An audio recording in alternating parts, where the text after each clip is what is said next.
He's posing. John, what are you doing?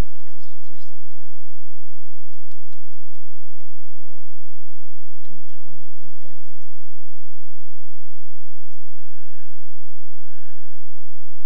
there. Look at those ears. He can really hear good. John? John, don't do that again.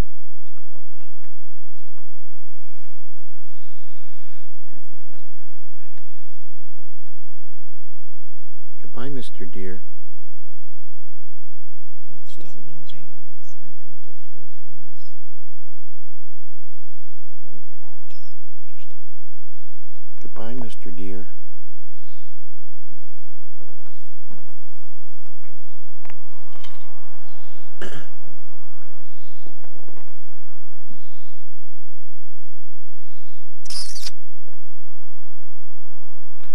He's ready to head out. Wide open spaces of the Mesa Verde National Park. No, you're not going downstairs. See you later. Just a little bit. Squeeze in here. There you go. Well, I had it in mind that if it was still raining, we'd just walk straight down there and I'd give all my talk there. But this is nice. I like to pause here for a moment to talk about this vegetation. But first of all, I'd like to clarify the name of the people. You will still see, even in all of our pamphlets, that the park issues and all the other publications, that the name of these people has been called the Anasazi. That is actually a Navajo word that means ancient ones. But there is another word very close to it. It's something in the nature of Ansi. That means enemies. And I believe that that is where the confusion... Are we getting wet? You're all right. All right. That's where the confusion lies. So they actually have changed it to ancestral Puebloans, or ancient Pueblo people. And they are the ancestors of, we believe, the 24 tribes, Pueblo tribes in New Mexico and Arizona. Do you want me to walk on, or? Looks like most all of you are prepared. Yep. These are pit houses, and you will see samples of those in Step House if you go there, and I would encourage you because that's an excellent place. That's my favorite place in the park because of all the different things that are in that one spot. Pit houses at 400, about 750 we have single-story structures on the mesa, about 900 multi-story structures again on the mesa top, and then they went down into these alcove sites about 11 and 1200. So predominantly that's when these people are there. But they were farming. All this time they're farming on the mesa surface. See if any of these young people know what crops they grew here. Anybody? Yes. Corn? Corn, right? Beans and squash. Great. All three. Corn, beans, and squash were the three major groups. If you possibly came here from Utah, you might have passed through Dove Creek, Colorado, which is the pinto bean capital of the world. And they have actually been able to acquire and regenerate some beans that were found in ruins. And they've regenerated them so they are producing some Anasazi beans. They're a brown bean with white spots, and they like to package them in souvenir packages so you can take them home. But those were the major foods. They also domesticated turkeys. They had dogs as pets, possibly helping them in their hunt or protecting their storage areas. And then they had to make use of all this vegetation, and they did an excellent job because they found out if they couldn't eat it or build with it, they could possibly use it as a medicine or maybe use it as a dye. Some berries that couldn't be eaten might have lent their coloring as a dye in weaving, or possibly even in the plastering that they like to do on the interior walls in their structures. Well, I'll try and make this quick. Right up here above you, this tree looks like a cedar but is actually a Utah juniper. And you can see the bark hanging from that tree. It's very long and fibrous, so they were able to use it in many things that they wanted to weave together. Possibly even making snares for little animals, rope-like things.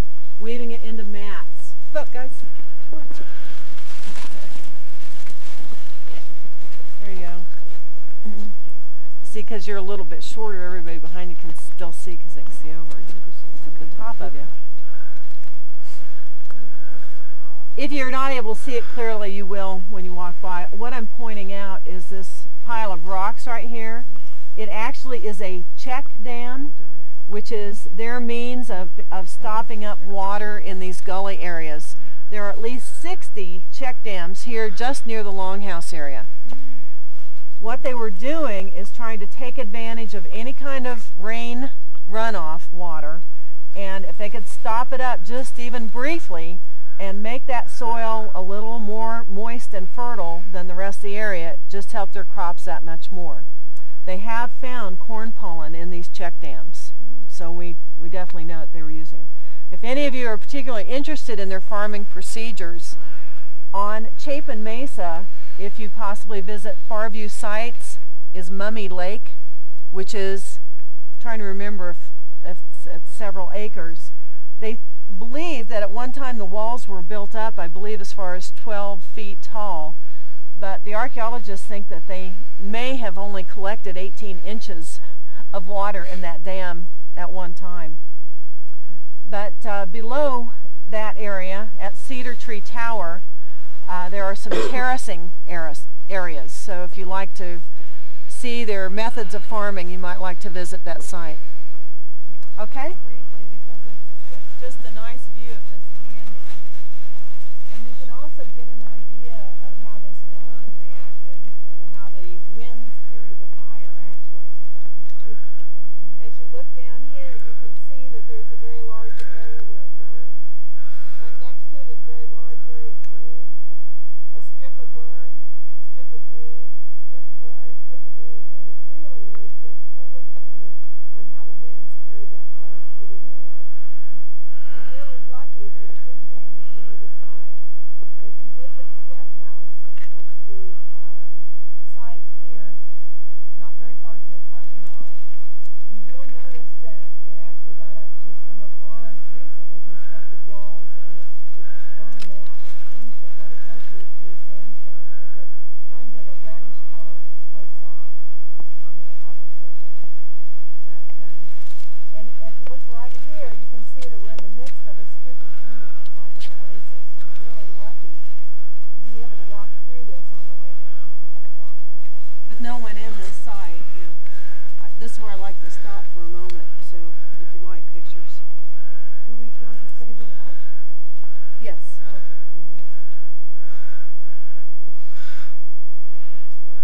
But there will be people here by that time.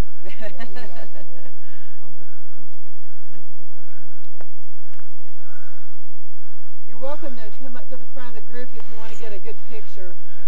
This is a nice spot to get a picture. The initial ranching family from Mancus, who happened on to all of these sites. And Nordenskjöld was the first person with any scientific background at all who did the first excavations. This was in the infancy of archaeology. So he numbered each site, and also he would number the rooms or identify kivas with a letter. You can very faintly see that there is the letter W that's etched into the stone right here. Pretty hard. And Wetherells usually like to leave their mark too.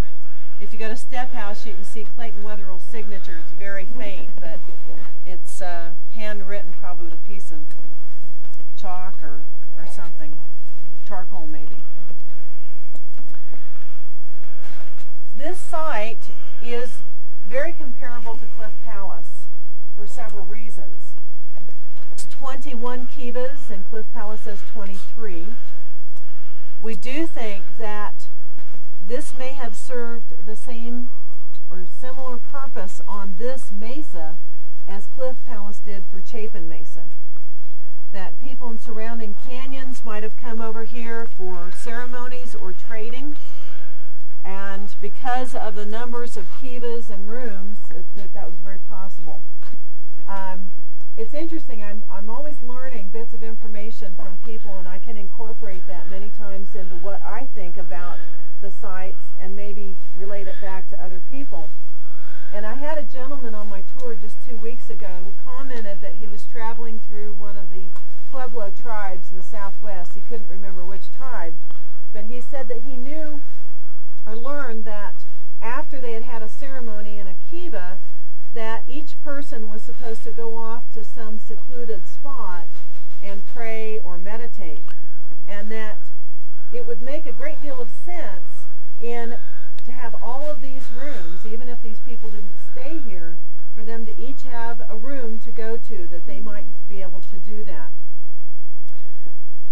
They think that, especially with Cliff Palace and possibly here, that they use these two large sites more as administrative centers rather than as big apartment complexes.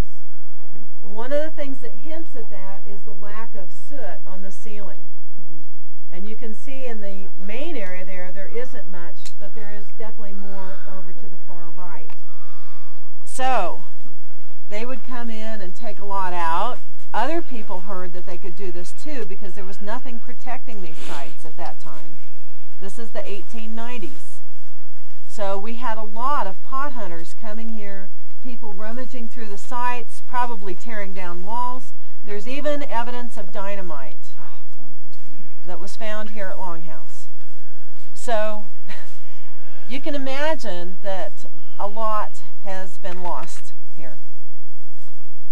But fortunately, we're going to try and at least keep what we have left intact.